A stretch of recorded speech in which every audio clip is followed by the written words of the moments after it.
Hey guys, welcome back to another video. My name is Max and today is a very special video because I'm going to be doing a compilation of all of my characters, most of them, and explaining them to you very quickly because they're only in like 9-second clips. So I don't know if you've seen them all, but over the past month or so I've been doing a daily challenge where I drew a new character every day, and today is all of those videos put into one video, except you've actually got a voiceover explanation of what's going on. Let's get started. Yes. Our first character is called Vaya, and he is like the chief king of a settlement in a Nordic island. He is basically like an evil dictator. This is Sigrid, and she gets murdered by Vaya because she's having a fling with Vaya's wife, and so he gets jealous and he murders her because he's evil like that. And she is basically like the village kind of herbalist. She is the wife and like the queen of the village. She starts like an uprising against her husband. Other villages on the island hear about this and everyone kind of like rises up. This is Astrid, and she is the daughter of the king and the queen, and she escapes with all of the women. They all go and live in the woods to start like a new, healthier civilization, and they are gifted like the magic of reproducing on their own by this goddess called Omina, who is basically like a kind of Mother Earth figure. For another 500 years, only girls are born, and then we have this character called Raven, and he goes on a journey, and some of the women in power are kind of abusing their power, just like in the old civilization. His role is kind of to bring back the peace. This is his sister Ebony, and I was not happy with this drawing at all. They kind of have like a fight early on in the chapter, and that's ultimately what causes him to leave. This is Iker, who is a boy from a village outside of where all the women live. Vanished from his village, and he goes on this journey up the mountain, and so he runs into Raven and they become friends. Another person that Raven meets is Hazel, and she is a slave from one of the covens that's more corrupt. Hazel joins Raven on his adventures. They're kind of like best friends. This is Crystal. She is the queen. Hazel is her slave who lives with her, and she's like the bad guy, but he had a baby that died and it kind of traumatized her. This is Silver. She is kind of like a forest spirit, is like a little girl who died. Amina made her kind of like a spiritual figure that kind of guarded the forest and looked after everyone. This is a completely different character from a completely different story. This is Opal, a little boy who goes to sleep one day and then he wakes up in this kind of magical world where he meets like talking creatures. And moving on to another universe again, this is Viola. She's like an ancient vampire, really old and really powerful. She is the kind of master of the main character because she made him into a vampire, and so she kind of exploits him. And this is him. His name is Enoch. His boyfriend died and he's really upset about it. And the first bit of the story is him trying to resurrect his dead boyfriend because Viola says that she has the power to do that, and that's what she uses to kind of manipulate him. And this is Isabel. Enoch made her into a vampire in the kind of 1066 period, and she kind of helps him on his quest to like do Viola's bidding and get his boyfriend back. This is her husband Abel, but there's like a really complicated love triangle. So Isabel is in love with Abel and they are like married, except he doesn't love her back because he's gay, but he has to like pretend to be straight because it's the Victorian era, and so he's married to her. But he's actually in love with Enoch, and there used to be a thing like ages ago before he met his boyfriend that died. And so he still has lingering feelings for him, but Enoch doesn't love him back. This is Chow, and this is another person that Viola makes into a vampire. Viola sends her away to live with Enoch to like train her up to be a good vampire, but Enoch kind of doesn't really want to. This is Theodore, who is a human boy from the village that Enoch kind of befriends because Enoch kind of rescues him, and he ends up like marrying Theo, which eventually he makes Theo into a vampire. But Enoch's learned from when he lost his last boyfriend that he can't take the risk of not having him be immortal, and they adopt a little girl who is this one here, and her name is Daisy Louise. And as she grows up, she doesn't know that her parents are vampires, and then I'm gonna do like a spin-off book for her that's like set in the modern era.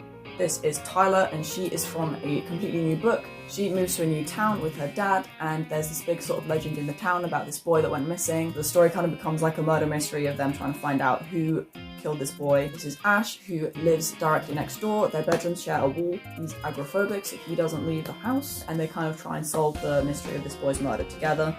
This is my like main set of characters from the modern era. This is Ace. All these characters get sent to this Catholic boarding school in America, which is kind of like a conversion therapy school. This is Jake, who is Ace's boyfriend. He's bi. What they do is they have this like prom at the end of the year and everyone has to like pair up with someone of the opposite gender. Jake ends up actually falling in love with this girl that he gets paired up with, and because there's so much kind of hate put towards the side of himself that's in love with Ace, he kind of ends up pushing that relationship away and breaking up with him. Jake ends up going out with this girl Azra, who is also bi, and she's actually quite similar to Ace in a lot of ways.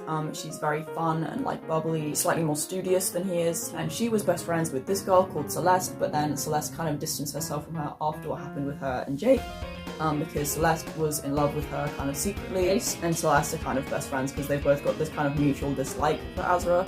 This is Jaden, who is another boy who is in their dorm, and he and Ace have this kind of casual fling where they're not really in love, but Ace is broken up with Jake and he's kind of trying to get back at Jake and trying to make him jealous. So Toby, instead of being like resistant to all the horrible things that's happening to him at this school, he's kind of like embracing it and trying to change himself. He basically kind of hates everyone who's in his dorm because this is Penelope, who's also in their dorm. Penelope is trans, so for most of the story it is called Philip because obviously the school's trying to like force her to be a boy. She and this other character called Kit, they're not really main characters. They're kind of like good friends with each other because they're both quite reserved people.